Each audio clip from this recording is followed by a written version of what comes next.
ನಮಸ್ಕಾರ ವೀಕ್ಷಕರೇ, ಮೆಗಾ ಸುದ್ದಿಗೆ ಸ್ವಾಗತ. ನಾನು ಶಿಲ್ಪಾ ರಾಜನ್. ಅಂತೂ ಇಂತೂ ಕೇಂದ್ರ ಬಜೆಟ್ ಮೋದಿ ಸರ್ಕಾರದ 3.0ನ ಮೊದಲ ಬಜೆಟ್ ಮಂಡನೆಯಾಗಿದೆ. ನಿರ್ಮಲಾ ಸೀತಾರಾಮನ್ ಅವರು 7ನೇ ಬಾರಿಗೆ ಬಜೆಟ್ ಅನ್ನ ಮಂಡಿಸಿದ್ದಾರೆ. ಹಲವು ಕ್ಷೇತ್ರಗಳಿಂದ ಹಲವು ನಿರೀಕ್ಷೆಗಳಿತ್ತು, ಒಂಥರ ನಿರೀಕ್ಷೆಗಳ ಮಹಾಪೂರವೇ ಇತ್ತು. ಆದರೆ ಬಜೆಟ್ ಎಲ್ಲೋ ಒಂದು ಕಡೆ ನಿರಾಸೆ ಮೂಡಿಸಿದೆಯಾ ಅಥವಾ ಕೆಲವೊಂದು ವಲಯವನ್ನು ಅಭಿವೃದ್ಧಿ ಅನ್ನೋ ಹೆಸರು ಹೇಳಿಕೊಂಡು ನಿರ್ಲಕ್ಷ್ಯವನ್ನು ವಹಿಸಿದೆಯಾ ಅನ್ನೋದರ ಜೊತೆಗೆ ಆ್ಯಸ್ ಎಕ್ಸ್ಪೆಕ್ಟೆಡ್ ಆಂಧ್ರ ಪ್ರದೇಶ ಬಿಹಾರವನ್ನು ಮರೆತಿಲ್ಲ. ಒಂದು ರೀತಿಯ ಯೋಜನೆಗಳ ಮಹಾಪೂರವೇ ಎರಡು ಸ್ಟೇಟ್ಗೆ ಹರಿದು ಹೋಗ್ತಾ ಇದೆ. ಯಾಕಂತಂದರೆ ಸರ್ಕಾರ ರಚನೆ ಮಾಡುವಲ್ಲಿ ಪ್ರಮುಖ ಪಾತ್ರ ವಹಿಸಿದಂತಹ ರಾಜ್ಯಗಳು, ರಾಜ್ಯದ ನಾಯಕರು ಇರೋದ್ರಿಂದ. ಹಾಗಾದರೆ ಮೋದಿ ಬಜೆಟ್, ನಿರ್ಮಲಾ ಅವರ ಲೆಕ್ಕ ಯಾವೆಲ್ಲ ವಲಯಗಳಿಗೆ ಎಷ್ಟೆಷ್ಟು ಅಭಿವೃದ್ಧಿ ಪೂರಕನ? ಸೊ ಹಾಗಾಗಿ ಅನೇಕ ವಿಚಾರಗಳಿದೆ. ಕೃಷಿಗೆಷ್ಟು, ಶಿಕ್ಷಣಕ್ಕೆಷ್ಟು, ಅದರ ಜೊತೆಗೆ ಟ್ಯಾಕ್ಸ್ ಸ್ಲ್ಯಾಬ್ ಕೂಡ ಬದಲಾವಣೆ ಆಗಿದೆ. ಈ ಎಲ್ಲ ವಿಚಾರಗಳ ಒಂದಷ್ಟು ಚರ್ಚೆ ನಿಮ್ಮ ಮುಂದೆ ಇಡ್ತಾ ಹೋಗ್ತೀವಿ. ಇದೇ ಹೊತ್ತಿನ ವಿಶೇಷ. NDA ಬಜೆಟ್ ಅಭಿವೃದ್ಧಿಗೆ ಪೂರಕನ?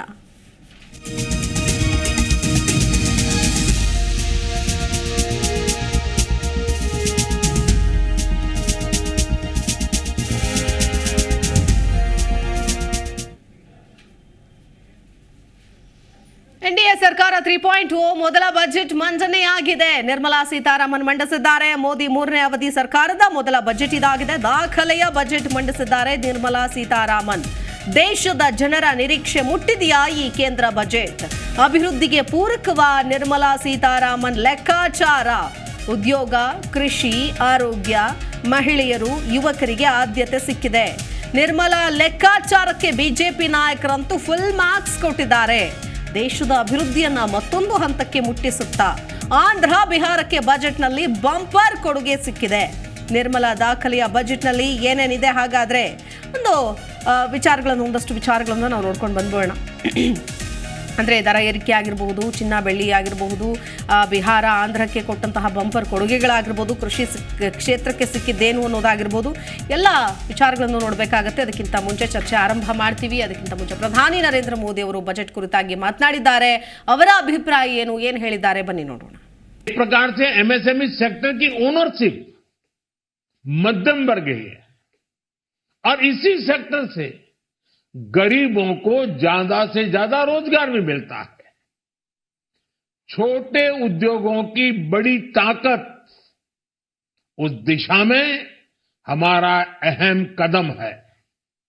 इस बजट में MSMEs के लिए ईज ऑफ क्रेडिट बढ़ाने वाली नई योजना का ऐलान किया गया है.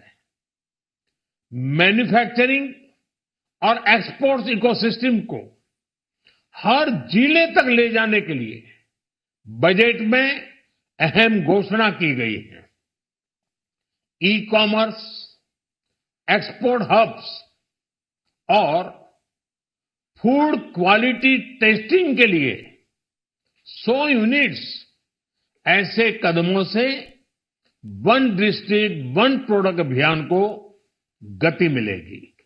साथियों, ये बजट हमारे स्टार्टअप्स के लिए, इनोवेशन इकोसिस्टम के लिए ढेर सारे नए अवसर लेकर आया है.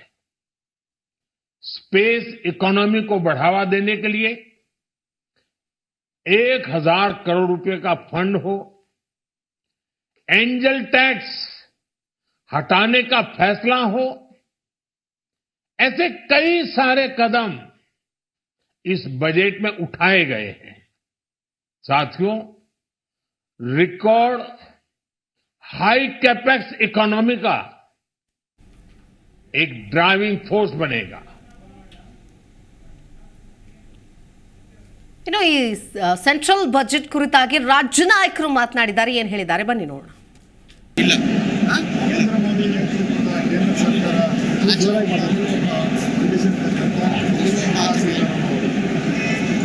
ಬಜೆಟನ್ನು ನಾವು ನೋಡಿದ್ದೀವಿ.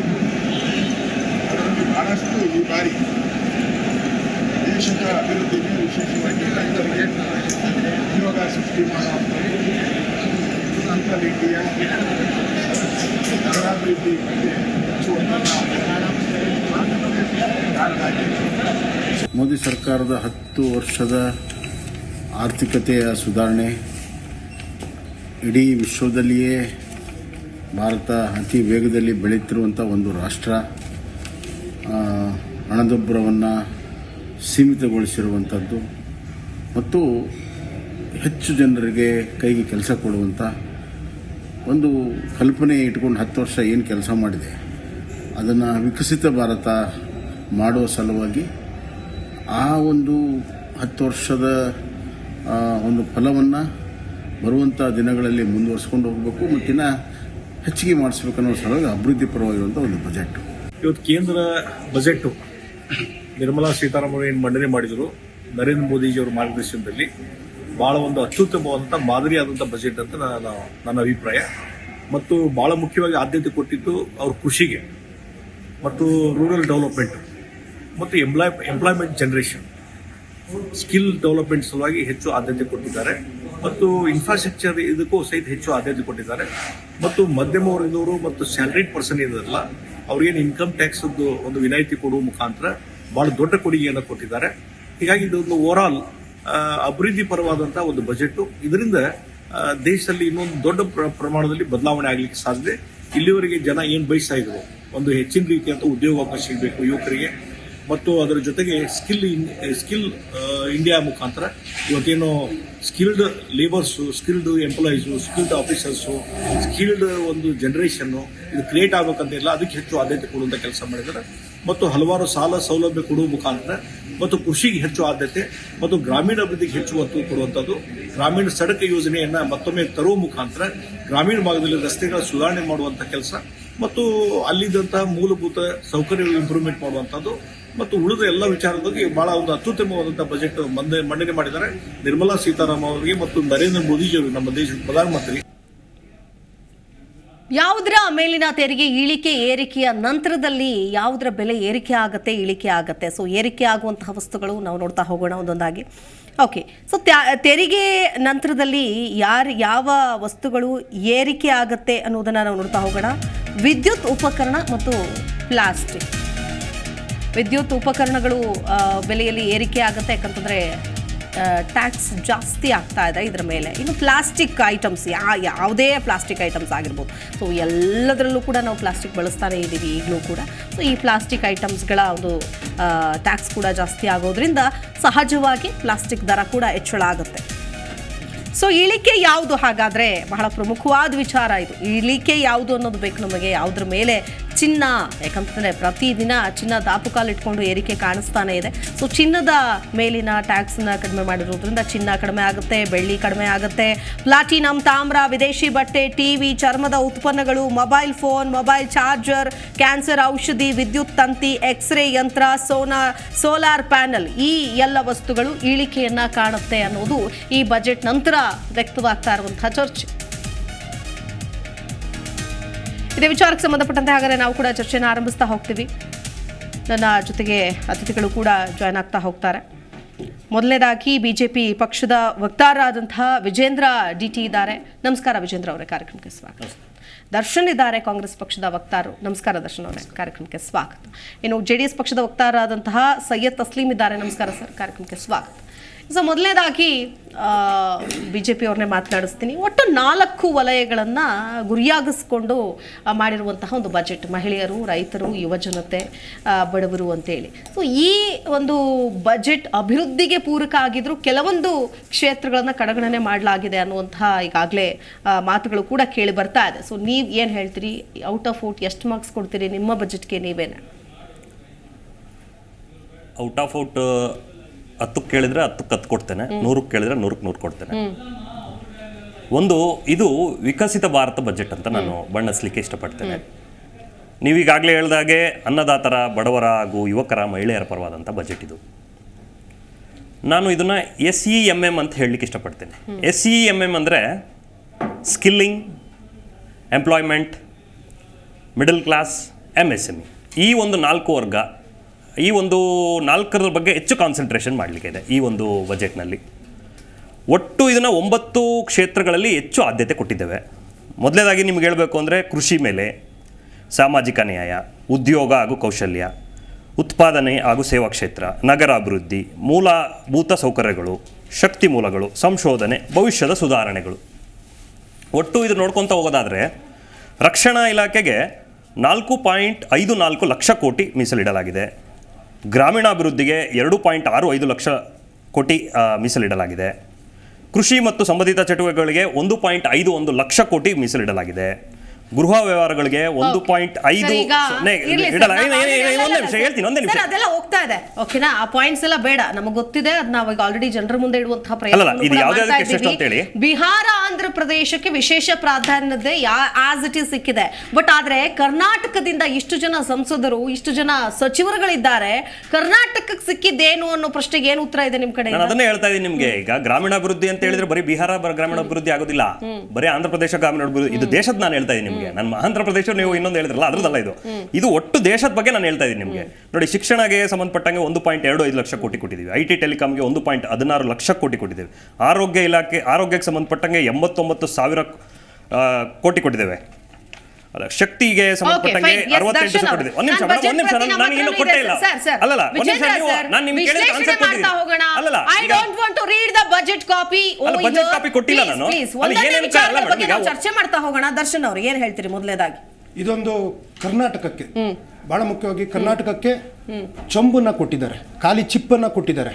ಅವರ ನಿರ್ಮಲಾ ಸೀತಾರಾಮನ್ ಅವರು ಕರ್ನಾಟಕದಿಂದ ಆಯ್ಕೆಯಾಗಿ ಹೋಗಿ, ನಾನು ಈ ನಾಡಿಗೆ ಪ್ರತಿನಿಧಿಯಾಗಿದ್ದೀನಿ, ಈ ನಾಡಿಗೆ ಏನಾದರೂ ಕೊಡುಗೆ ಕೊಡಬೇಕು ಅನ್ನುವಂಥ ಒಂದು ಮನಸ್ಥಿತಿ ಆದರೂ ಅವರಿಗಿರಬೇಕಿತ್ತು. ಜೊತೆಗೆ ಕುಮಾರಸ್ವಾಮಿ ಅವರು ಉಕ್ಕಿನ ಮಂತ್ರಿಗಳಾಗಿದ್ದಾರಲ್ಲ, ಭದ್ರಾವತಿನಲ್ಲೂ ಒಂದು ಉಕ್ಕಿನ ಕಾರ್ಖಾನೆ ಯಾವ ರೀತಿ ಶಿಥಿಲಾವಸ್ಥೆಯಲ್ಲಿತ್ತು, ಈ ಬಜೆಟ್ನಲ್ಲಿ ಅವರು ಅದಕ್ಕೇನು ಕೊಟ್ಟಿದ್ದಾರೆ ಅನ್ನುವಂಥದ್ದು ಇಂಪಾರ್ಟೆಂಟು. ಸೋಮಣ್ಣ ಅವರಿಗೆ ರಾಜ್ಯ ರೈಲ್ವೆ ಖಾತೆಯನ್ನು ಕೊಟ್ಟಿದ್ದಾರಲ್ಲ, ನಮ್ಮ ರೈಲ್ವೆ ಯೋಜನೆಗಳ ಬಗ್ಗೆ ಈ ಬಜೆಟ್ನಲ್ಲಿ ಒಂದೇ ಒಂದು ಉಲ್ಲೇಖ ಆಗಿಲ್ಲ.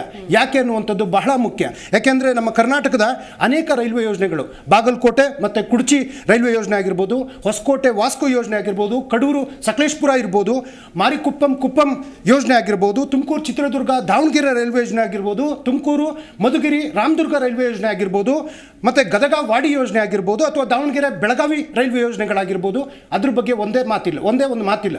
ಮತ್ತು ಯುವಕರಿಗೆ ಅಂತ ಒಂದು ಏನು ಅವ್ರಿಗೆ ಸ್ಟೈಫಂಡ್ ಕೊಡ್ತೀವಿ ಅಂತ ನಾವು ಯುವ ನಿಧಿನಲ್ಲಿ ಏನು ಹೇಳಿದ್ವಿ, ಅವಾಗ ಯಾರು ಅಣಕ ಮಾಡಿದ್ರು, ನೀವು ಯುವಕರನ್ನ ಸೋಂಬೇರಿಗಳು ಮಾಡ್ತಾ ಇದ್ದೀರಿ, ಯುವಕರನ್ನ ಹಾಳು ಮಾಡ್ತಾ ಇದ್ದೀರಿ ಅಂತ. ಅದೇ ರಾಹುಲ್ ಗಾಂಧಿಯವರು ಯುವಕರಿಗೆ ಒಂದು ಸ್ಕಾಲರ್ಶಿಪ್ ನಾವು ಕೊಡ್ತೀವಿ 1 ಲಕ್ಷ ಅಂತ ಹೇಳಿದ್ರು. ನಮ್ಮ ಕಾಂಗ್ರೆಸ್ನೇ ಕಾಪಿ ಮಾಡ್ಕೊಂಡ್ಬಿಟ್ಟು ಇವತ್ತು ಬಜೆಟ್ನಲ್ಲಿ ಓದಿದ್ದಾರೆ ಹೊರತು ಇವರು ಕರ್ನಾಟಕದ ಕೊಡುಗೆ ನಗಣ್ಯ. ಒಳ್ಳೇದಲ್ವೇನ್ರಿ? ಈಗ ನಿಮ್ಮ ಕಾಪಿ ಪೇಸ್ಟ್ ಮಾಡಿದ್ರೆ ಒಳ್ಳೇದನ್ನ ಯಾರು ಬೇಕಾದ್ರೂ ತಗೋಬಹುದು. ಅಲ್ಲ, ಇವ್ರು ಹೊಸದೇನು ಕೊಟ್ಟಿದ್ದಾರೆ? ಮೇಡಮ್, ನಾವು ಸ್ವಾತಂತ್ರ್ಯ ಬಂದಾಗಿಂದ ಅನೇಕ ಯೋಜನೆಗಳನ್ನ ಫ್ರೀಯಾಗಿ ಕೊಟ್ಟಿದ್ದೀವಿ. ಅಲ್ಲಲ್ಲ, ಒಳ್ಳೇದ ಯಾರು ಮಾಡಿದ್ರೆ, ನೀವು ಮಾಡಿದ್ರೆ, ಅವ್ರು ಮಾಡಿದ್ರೆ ಒಳ್ಳೇದಾಗಬೇಕಷ್ಟೇ. ಜೊತೆಗೆ ಸೈಯದ್ ತಸ್ಲೀಂ ಅವರು ಏನ್ ಹೇಳ್ತೀರಿ ಮೊದಲಾಗಿ? ಬಜೆಟ್ ಅನ್ನ ನೀವು ಯಾವ ರೀತಿಯಾಗಿ ನೋಡ್ತೀರಿ, ಇವತ್ತಿನ ಬಜೆಟ್? ಮೇಡಮ್, ಇವತ್ತಿನ ಬಜೆಟ್ ಇಟ್ಸ್ ನಾಟ್ ಸೋ ಬ್ಯಾಡ್. ನಮ್ಮ ದರ್ಶನ್ ಅವರು ಹೇಳಿದಷ್ಟು ಇಲ್ಲ. ನೋಡಿ, ಇವಾಗ ಪ್ರತಿಯೊಂದು ಕ್ಲಿಯರ್ ಆಗಿದೆ. ಇದು not only for one state. ಇಂಡಿಯಾದಲ್ಲಿ ಎಷ್ಟು ಸ್ಟೇಟ್ಗಳಿದಾವೋ ಅಷ್ಟಕ್ಕೆ ಮಾತ್ರ ಮಾಡಿದಾರ, ಇಲ್ಲ ಸಪ್ರೇಟ್ ಒಂದೇ ಸ್ಟೇಟಿಗೆ ಮಾಡಿದಾರ? ಎಲ್ಲ ಸ್ಟೇಟಿಗೆ ತಾನೆ. ಇವಾಗ ಇವ್ರು ಹೇಳ್ದಂಗೆ ಆಂಧ್ರಾಗೆ ಅವರು ಬಿಹಾರಿಗೆ ಅಂದರು, ರೈಲ್ವೆಯಲ್ಲಿ ಏನು ಮಾಡಿಲ್ಲ, ಕುಮಾರಸ್ವಾಮಿ ಏನೂ ಕೇಳಿಲ್ಲ. ಕುಮಾರಸ್ವಾಮಿ ಅವರು ಈ ಬಜೆಟ್ ಏನು ಮಂಡನೆ ಮಾಡಿಲ್ಲ ಅಲ್ವಾ? ಇವಾಗ ಏನೇನಿದೆಯೋ ಇದು ಹಾಗೇ ಆಗುತ್ತೆ. ನಮಗೇನು ಸಿಗಬೇಕು ಅದು ಸಿಕ್ಕೇ ಸಿಗುತ್ತೆ. ಕಾಪಿ ಪೇಸ್ಟ್ ಮಾಡಿದ್ದಾರೆ ಅದಲ್ಲ ಹೇಳೋದು. ಅವ್ರು ಏನು ಕೊಟ್ಟಿದ್ದಾರೋ ಅದನ್ನು ಮೆಚ್ಕೋಬೇಕು. ಅಟ್ಲೀಸ್ಟ್ ಯುವಕರಿಗೆ, ಆಮೇಲೆ ಲೇಡೀಸ್ಗೆ, ಆಮೇಲೆ ಮಿಡ್ಲ್ ಕ್ಲಾಸ್ ಅವ್ರಿಗೆ ಎಲ್ಲ ಒಂದು ಒಳ್ಳೆ ಬಜೆಟೇ ಕೊಟ್ಟಿದ್ದಾರೆ. ಸೊ ಇವ್ರು ಹೇಳೋದು ನನಗಂತೂ ಅರ್ಥ ಆಗಿಲ್ಲ. Okay fine. ಎಸ್, ಈಗಾಗಲೇ ವಿಜೇಂದ್ರ ಅವರು ಎಲ್ಲ ಕಡೆ ಚರ್ಚೆ ಆಗ್ತಾ ಇರೋದೇ ಯಾಕಂತಂದರೆ ಆರ್ಥಿಕ ತಜ್ಞರು ವಿಶ್ಲೇಷಣೆ ಮಾಡಿದ್ದು ಇದೇನೆ. ಬಿಕಾಸ್ ಆಫ್ ಈ ಬಿಹಾರ ಮತ್ತು ಆಂಧ್ರದ ನಾಯಕರ ಒಂದು ಸಪೋರ್ಟಿಂದ ಸರ್ಕಾರ ರಚನೆ ಆಗಿದೆ. ಆ ಕಾರಣಕ್ಕೋಸ್ಕರ ಅವರು ವಿಶೇಷ ಪ್ರಾತಿನಿಧ್ಯತೆ ಕೇಳಿರ್ತಾರೆ ಅನ್ನುವಂಥ ಮಾತು ಕೇಳಿ ಬರ್ತಾ ಇತ್ತು. ಅದೇ ಪ್ರಕಾರ ಒಂದು ವಿಶೇಷ ಸೌಲಭ್ಯಗಳನ್ನು ಕೂಡ ಆ ಎರಡೂ ರಾಜ್ಯಕ್ಕೆ ಕೊಟ್ಟಿದ್ದಾರೆ ಅನ್ನೋದು. ಬಟ್ ಆದರೆ ಈ ಯೋಜನೆಗಳನ್ನು ಕೊಟ್ಟಿರೋದಕ್ಕಿಂತಲೂ ಜೊತೆಯಾಗಿ ಕರ್ನಾಟಕ ಕೂಡ ಅಷ್ಟೇ ಒಂದು ಮುಂಚೂಣಿಯಲ್ಲಿರುವಂತಹ ಒಂದು ರಾಜ್ಯ. ಅದರ ಜೊತೆಗೆ ಅತಿ ಹೆಚ್ಚು ಸಂಸದರು ಇದ್ದಾರೆ, ಜೊತೆಗೆ ಸಚಿವರುಗಳು ಕೂಡ ಇದ್ದಾರೆ.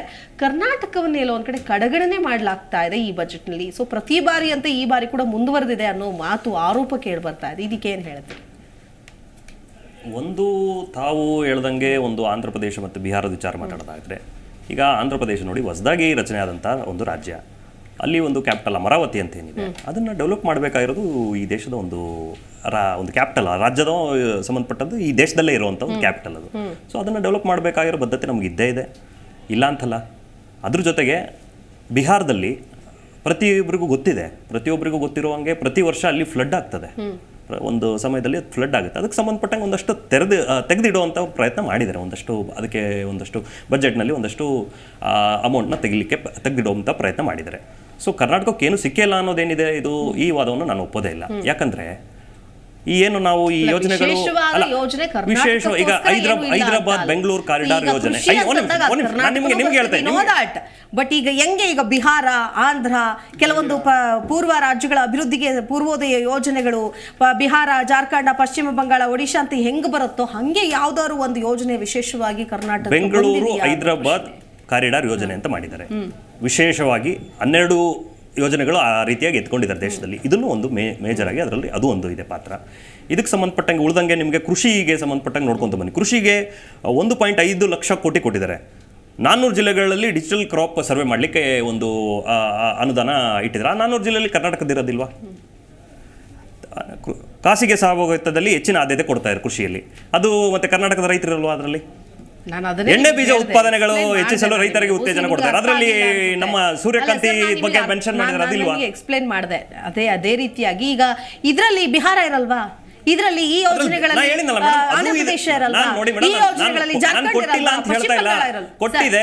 ನಾನು ಹೇಳ್ತಾ ಇದ್ದೀನಿ, ನಾನು ನಿಮ್ಗೆ 2 ಮೆನ್ಷನ್ ಮಾಡಿದೆ, ಸ್ಟಾರ್ಟಿಂಗ್ ಮೆನ್ಷನ್ ಮಾಡಿದೆ. ಒಂದು ಅಮರಾವತಿ ಹೊಸದಾಗಿದೆ, ಕರ್ನಾಟಕಕ್ಕೆ ಏನೋ ಸಿಗಲ್ಲ ಅಂತ ಹೇಳುವಂತಹ ಕಾಂಗ್ರೆಸ್ ವಾದವನ್ನು ಕೂಡ ನಾನೇನು ಒಪ್ಪಲ್ಲ.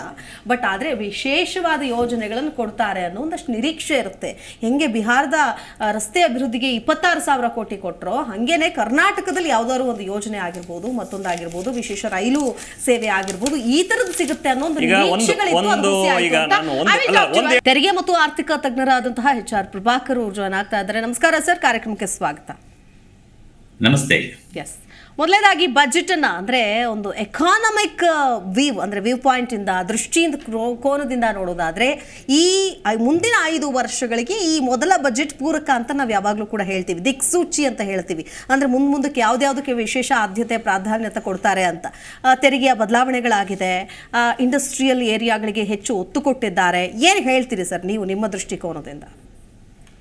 ಒಟ್ಟಾರೆ ಹೇಳೋದಾದ್ರೆ ಪ್ರತಿಯೊಂದು ಕೂಡ ಆರಂಭ ಅಂದ್ರೆ ಮೊದಲ ಹೆಜ್ಜೆ ಅನ್ನುವಂತಹದ್ದು ಪ್ರತಿ ಸರ್ಕಾರದ ಪ್ರತಿ ಮೊದಲ ಬಡ್ಜೆಟ್ನ ಬಹಳ ದೊಡ್ಡ ಜವಾಬ್ದಾರಿ ಆಗಿರುತ್ತೆ. ಯಾಕಂದ್ರೆ ಇಡೀ 5 ವರ್ಷಗಳ ಯೋಜನೆಗಳು ಅದರ ಮೇಲೆ ಅವಲಂಬಿತವಾಗಿರುತ್ತೆ.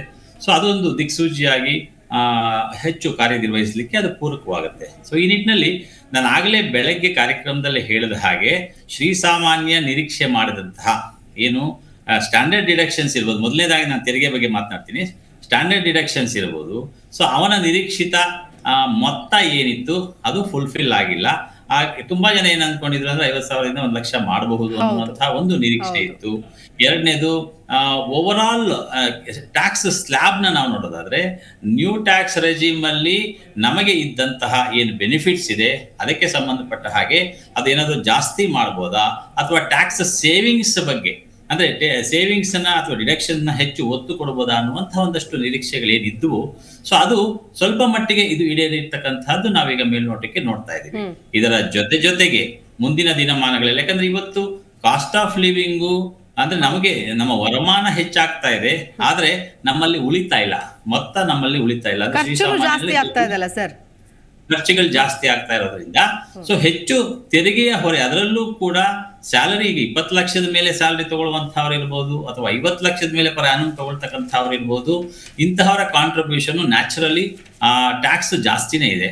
ಸೊ ಹಾಗಾಗಿ ಅದಕ್ಕೆ ಸಂಬಂಧಪಟ್ಟಾಗೆ ಅಟ್ಲೀಸ್ಟ್ ಮಿಡ್ಲ್ ಕ್ಲಾಸ್ ಮತ್ತು ಲೋಯರ್ ಮಿಡ್ಲ್ ಕ್ಲಾಸ್ ಇವರ ಸ್ಯಾಲರಿಯನ್ನ ಗಮನದಲ್ಲಿ ಇಟ್ಟುಕೊಂಡಾಗ ಈ ಸ್ಟ್ಯಾಂಡರ್ಡ್ ಡಿಡಕ್ಷನ್ ಅನ್ನ ಜಾಸ್ತಿ ಇನ್ನೂ ಹೆಚ್ಚು ಮಾಡುವಂತಹ ನಿರೀಕ್ಷೆ ಸ್ವಲ್ಪ ಮಟ್ಟಿಗೆ ಮಾತ್ರ ಫುಲ್ಫಿಲ್ ಆಗಿರ್ತಕ್ಕಂಥದ್ದು ಒಂದು. ಎರಡನೇದು TDS ಗೆ ಸಂಬಂಧಪಟ್ಟ ಹಾಗೆ ಆನ್ಲೈನ್ ಅಲ್ಲಿ ನಾವು ಏನು TDS ರೇಟ್ಸ್ ಏನ್ ರೆಡ್ಯೂಸ್ ಮಾಡಿದ್ದಾರೆ 1% ಇಂದ 0.1%.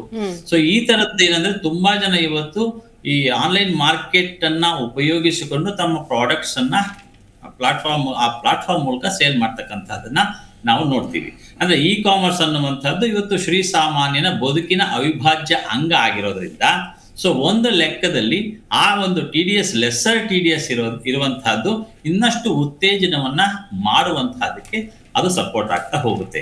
ಹಾಗೆ ಇದರ ಜೊತೆಗೆ ಈಗ ವರಮಾನವನ್ನ ನಾವು ನೋಡಿದಾಗ ವರಮಾನ ತೆರಿಗೆ, ಅದರ ಪದ್ಧತಿ, ಅದರ ರೂಪುರೇಷೆ ಮತ್ತು ಅದರ ನ್ಯೂ ರೆಜಿಮ್ ಅಂತ ನಾವೇನ್ ಕರಿತೀವಿ.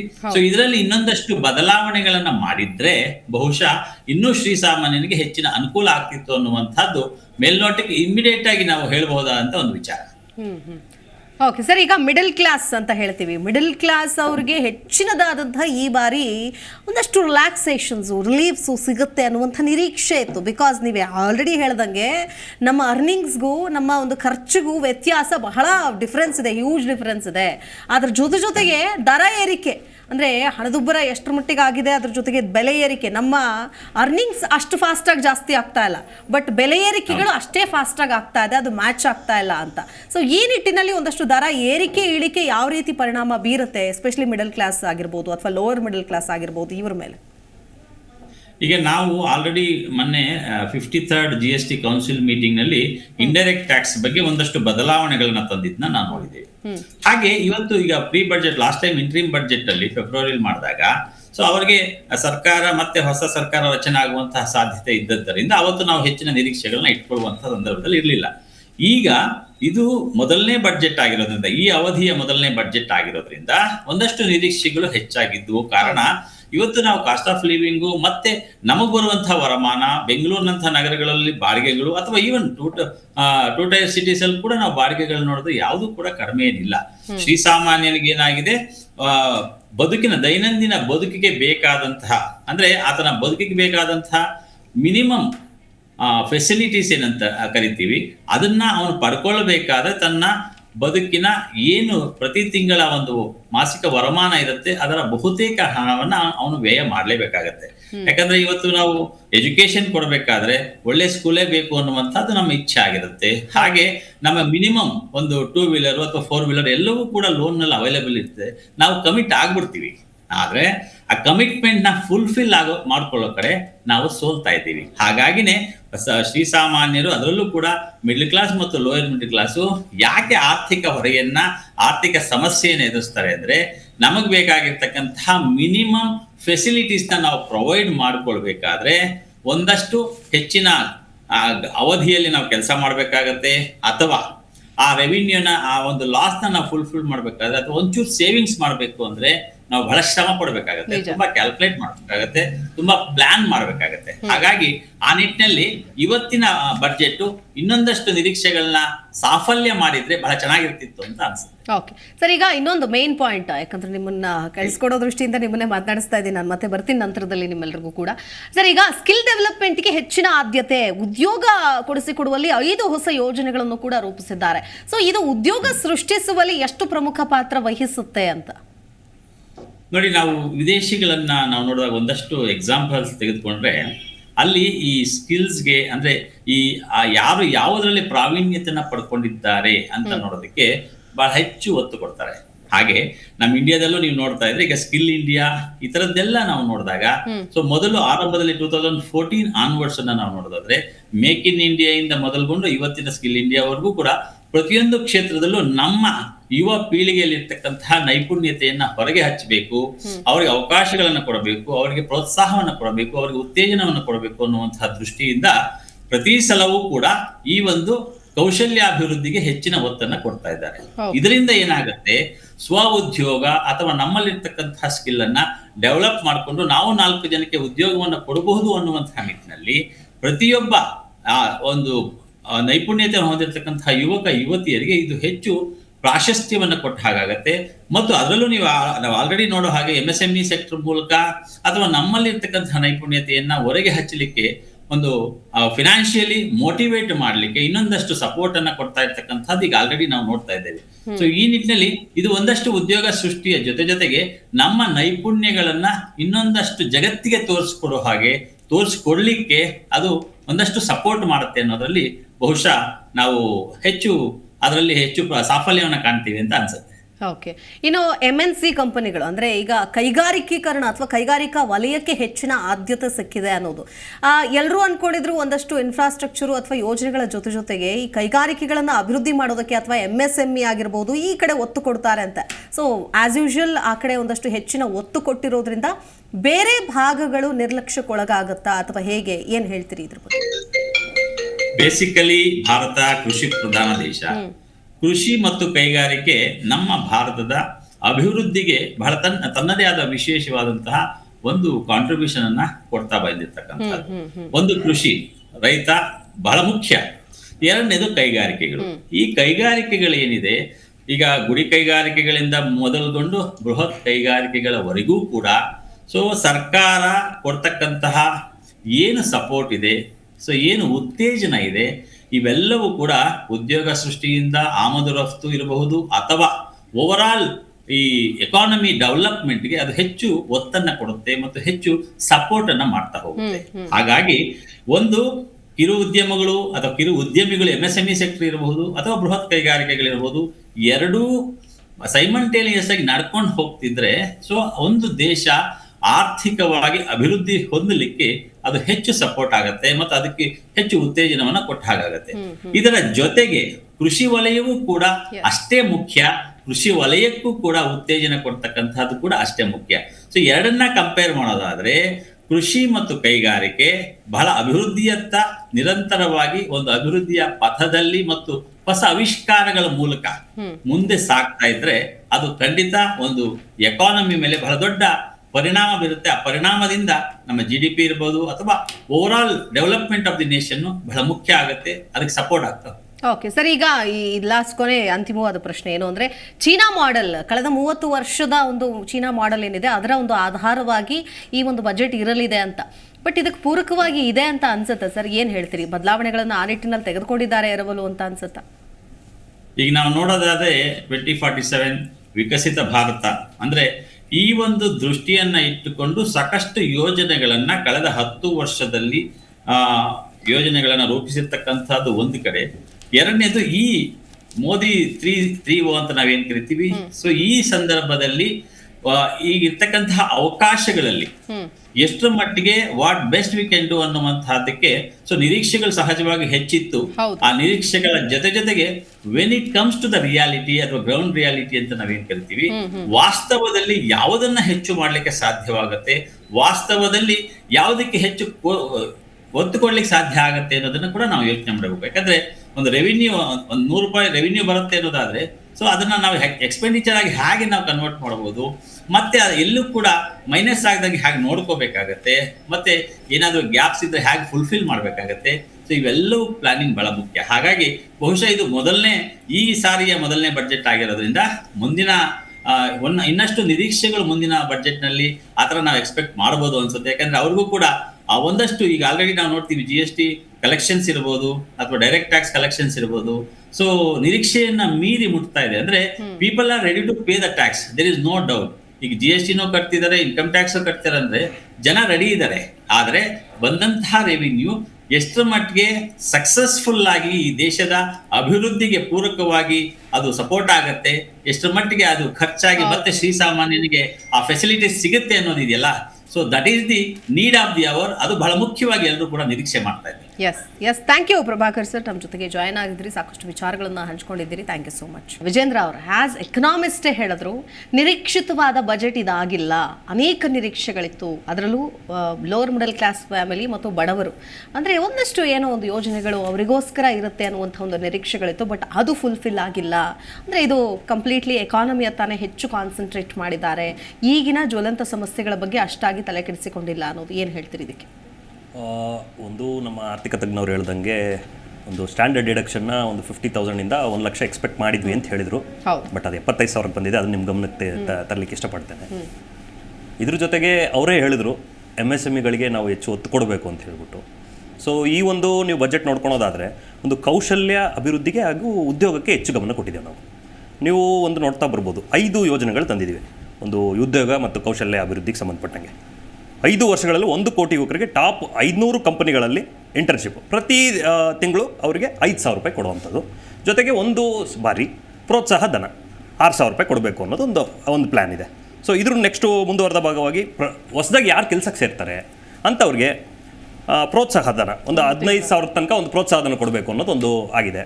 ಸೊ ಇದ್ರ ಮುಂದುವರೆದ ಭಾಗವಾಗಿ ಸರ್ ಅದೆಲ್ಲ ಒಂದು ನಾವು ಸಾವಿರ ಅಲ್ಲಲ್ಲ ಹೇಳಿದ್ದೀವಿ. ಅಲ್ಲಲ್ಲ ಅಲ್ಲ, ಎಲ್ಲ ನೀವು ಅದನ್ನ ಸಾರಾಂಶ ಕೊಡಿ, ಅದರಿಂದ ಏನು ಉಪಯೋಗ ಆಗತ್ತೆ, ಅಲ್ಲ, ಇದ್ರಿಂದ ಏನ್ ಬದಲಾವಣೆ ಅಲ್ಲ, ಈಗ ನೋಡಿ, ಆಗುತ್ತೆ, ಅದನ್ನೇ ಈಗ ಹೇಳಿ 1,000 ನೀವು. ಕೈಗಿರುತ್ತೆ. ನನಗೆ ಓದೋದು ಬೇಡ, ಓದೋ ಕೆಲಸ ನಾವು ಮಾಡಿ ಮುಗಿಸಿದೀವಿ, ಅಲ್ಲಿ ಸ್ಕ್ರಾಲಿಂಗ್ ಅಲ್ಲೂ ಹೋಗ್ತಾ ಇದೆ, ಅದರಿಂದ ಏನ್ ಬದಲಾವಣೆ ಆಗತ್ತೆ, ಎಷ್ಟು ಜನಕ್ಕೆ ಉದ್ಯೋಗ ಸಿಗುತ್ತೆ, ಯಾವ್ಯಾವ ವಲಯ ಏನ್ ಹೇಳಿದೆ ಮೇಡಮ್ ನಾನು, ನೀವು ಕೇಳಿಸ್ಕೊಳ್ಳಿಲ್ವಾ? 5 ವರ್ಷಗಳಲ್ಲಿ ಟಾಪ್ 500 ಕಂಪನಿಗಳಲ್ಲಿ ಉದ್ಯೋಗ 1 ಕೋಟಿ ಯುವಕರಿಗೆ ಉದ್ಯೋಗ ಸಿಗುತ್ತೆ. ಅದನ್ನ ಬಿಟ್ಬಿಟ್ಟು ನಿಮ್ಗೆ ಕೇಳ್ತಾನೆ ಇಲ್ಲ ನೀವು. ಅಂದ್ರೆ ನಾನು ಹೇಳ್ದಲ್ಲ 1 ಕೋಟಿ ಉದ್ಯೋಗ ಅದರಿಂದ ಸಿಗ್ತದೆ ಅಂತ ಹೇಳ್ತೇನೆ, ನೀವು ಕೇಳಿಸ್ಕೊಂತ ಇಲ್ಲ ಅಂದ್ರೆ ನಾನೇನ್ ಮಾಡ್ಲಿಕ್ಕೆ ಆಗ್ತದೆ?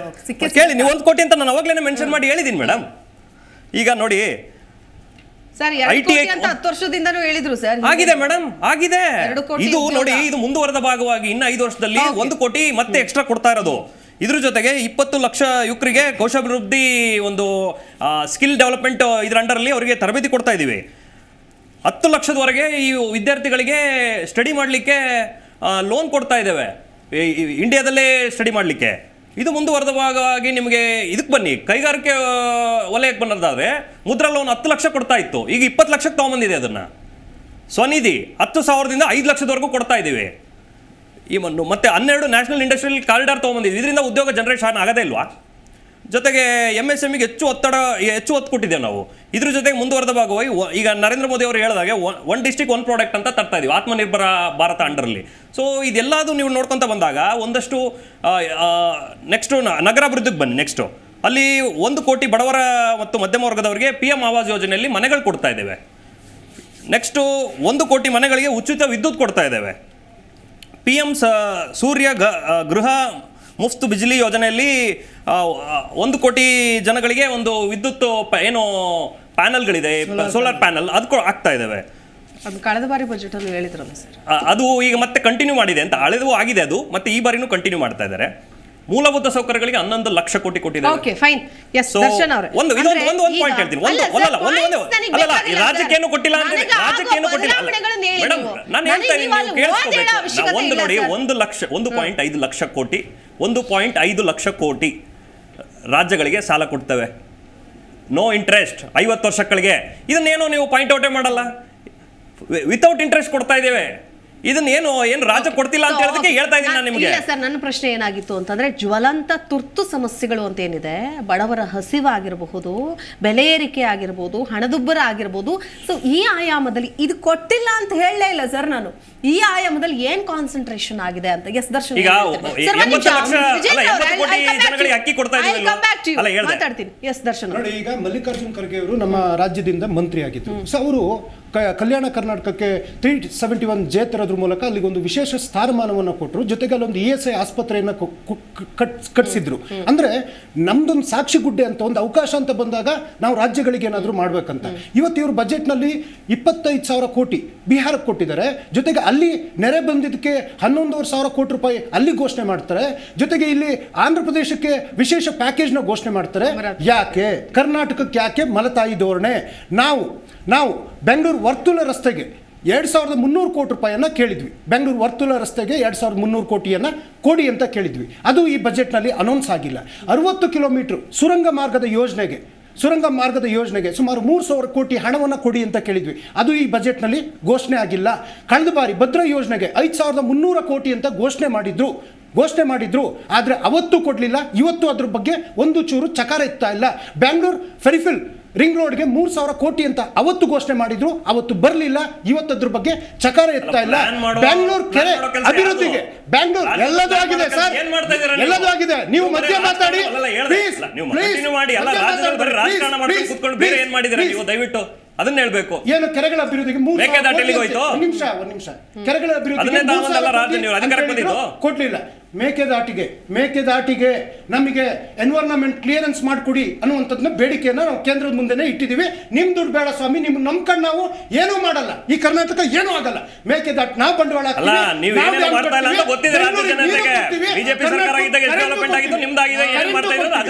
ಅದ್ರ ಜೊತೆಗೆ ನಾವು ಕಳಸಾ ಬಂಡೂರಿ ಯೋಜನೆಗಳ ಬಗ್ಗೆನೂ ಇವ್ರ ಮುಂದೆ ಪ್ರಸ್ತಾವನೆಗಳನ್ನ ಇಟ್ಟಿದ್ವಿ. ನಮಗೆ ಕಳೆದ ಬಾರಿ ಏನು ನೆರೆ ಬಂದಿತ್ತು. ಅದಕ್ಕೆ ನಾವು ಪರಿಹಾರವನ್ನು 18,000 ಕೋಟಿಯನ್ನು ಕೇಳಿದ್ವಿ. ಅದರಲ್ಲಿ ನಮಗೆ ಸುಪ್ರೀಂ ಕೋರ್ಟಿಂದ 3,500 ಕೋಟಿ ಬಂದಿರತಕ್ಕಂಥದ್ದು. ಇವರಿಗೆ ಬಿಹಾರ ಕಾಣಿಸ್ತದೆ, ಯಾಕೆ ಕರ್ನಾಟಕಕ್ಕೆ ಸುಪ್ರೀಂ ಕೋರ್ಟಿಂದ ಬಂದಿಲ್ಲ, ಅದು ಕೇಂದ್ರದಿಂದಲೇ ಬಂದಿರೋದು.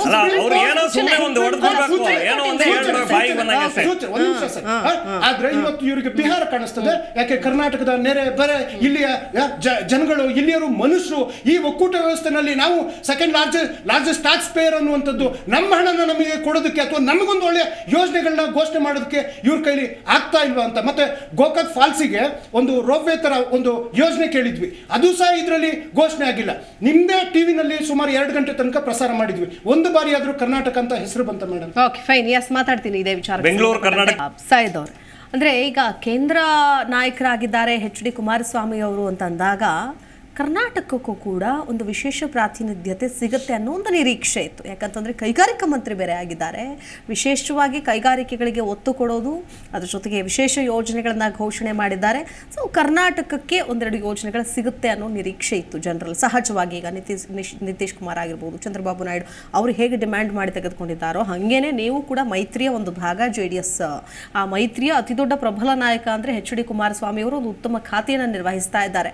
ಹಾಗಾದರೆ ಕರ್ನಾಟಕ ಕುಮಾರಸ್ವಾಮಿ ಅವರಿಂದಲೂ ಕೂಡ ಯಾವುದೇ ರೀತಿಯಾಗಿ ಪರಿಗಣನೆಗೆ ಒಳಪಡಲಿಲ್ವಾ ಅನ್ನೋ ಒಂದು ಪ್ರಶ್ನೆ ಬರುತ್ತೆ. ಏನು ಉತ್ತರ ಕೊಡ್ತೀರಿ ಇದಕ್ಕೆ? ಮೇಡಮ್, ಒಂದೇ ಒಂದು ಕ್ಲಾರಿಟಿ ಬೇಕು ನನಗೆ. ಈ ನಿರೀಕ್ಷೆ ಈಗ ಇರೋ ಸರ್ಕಾರ ಕಡೆಯಿಂದನಾ ಇಲ್ಲ ಕರ್ನಾಟಕದ ಜನರಿಂದನಾ? ಸರ್ಕಾರದ ಜನರಿಂದ. ಸರ್ಕಾರದಂದರೆ ಸರ್ಕಾರ ಸಹಕಾರನೇ ಇಲ್ವಲ್ಲ ಮೇಡಮ್ ನಮಗೆ? ಕರ್ನಾಟಕದ ಜನರಿಂದ ಅಂತಾನೆ ಅನ್ಕೊಳ್ಳಿ. ಒಂದು ನಿಮಿಷ, ಸರ್ಕಾರದಿಂದ ನಿರೀಕ್ಷೆ ಇದ್ರೆ ಸರ್, ಜನರಿಂದ, ಕರ್ನಾಟಕದ ಜನರಿಂದ. ಅದೇ ಹೇಳ್ತಾ ಇದ್ದೀನಿ. ಸರ್ಕಾರದ ನಿರೀಕ್ಷೆ ಬಿಡಿ, ನೀವು ಅವ್ರ ಪಕ್ಷ ಅವ್ರ ಮೇಲೆ ಇವರು, ಇವ್ರ ಮೇಲೆ ಅವರು, ಅದು ಕಾಮನ್. ಇವಾಗ ಹಂಗಿದೆ. ಬಟ್ ಕರ್ನಾಟಕ ಜನತೆಗೋಸ್ಕರ ಅವ್ರು ಏನು ಮಾಡಬೇಕು ಅದು ಮಾಡೇ ಮಾಡ್ತಾರೆ. ಏನು ಕೇಳಬೇಕು, ಈಗ ಬಜೆಟ್ ಅನೌನ್ಸ್ ಆಗಿದೆ, this is not A final.